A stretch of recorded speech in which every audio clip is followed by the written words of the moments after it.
Yo, what's good, everybody? It's your boy Steph from the Hot Moving Podcast. And speaking of podcasts, the podcast space had a big shakeup probably about a week and a half ago.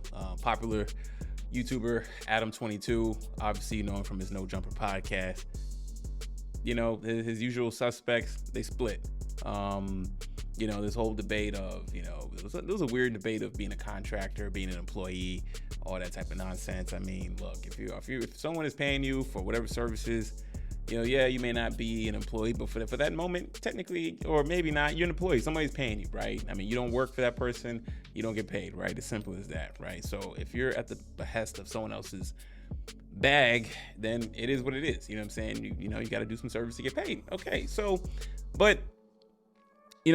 guys like AD, T-Rail, Lush, all those guys, they split, and Adam22, his podcast is going a different direction. He had Richard Spencer on there. That was a big deal, obviously, considering that, he has a lot of black people on the show and that works for him and stuff like that too. So, very odd, interview that they had. They had it with a guy named Destiny as well.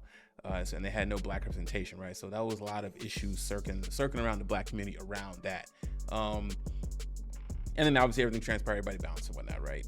But I mean, think about it, right? It's always good timing when these things happen, right? Sometimes you may not know in the moment, but sometimes a breakup is good. It may be painful at first, but 9 times out of 10, you're usually better off, right? And so far, it looks like AD and his boys, AD has his community channel and T-Rail has his Back on Fig channel, whatever it is, right? So so good for them guys.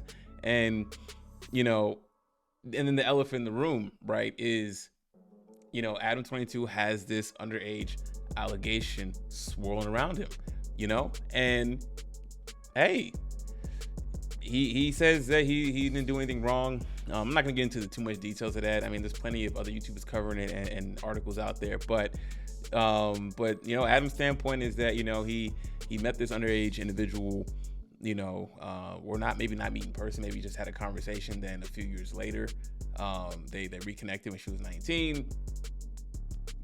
From my standpoint, just when there's smoke, there's fire. But hey, he says he didn't do anything wrong.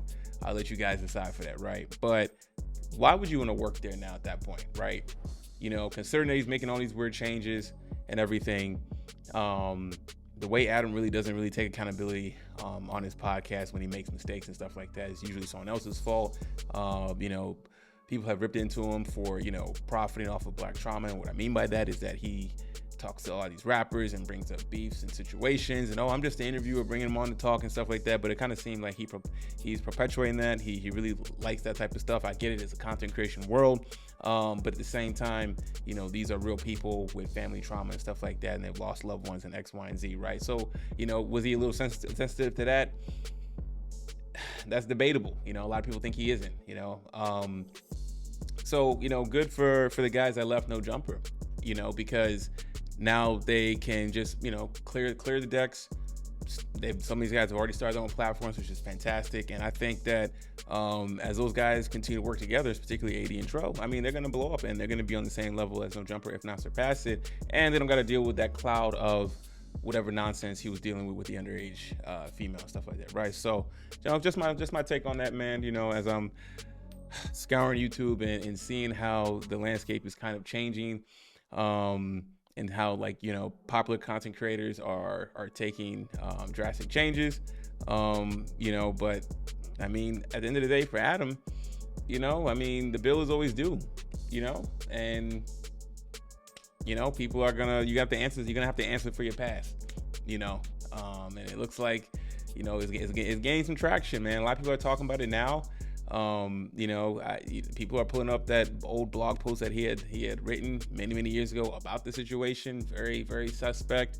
He's been pressed on it, and he's going to continue to get pressed on it, man. So, we'll see what happens on that side. But, like I said before, good for AD and the guys that used to work at No Jumper decided to move and continue to build on platform and get away from all that nonsense, man. So, yeah. So anyways, guys, thanks for listening. Please like, subscribe. I'm out.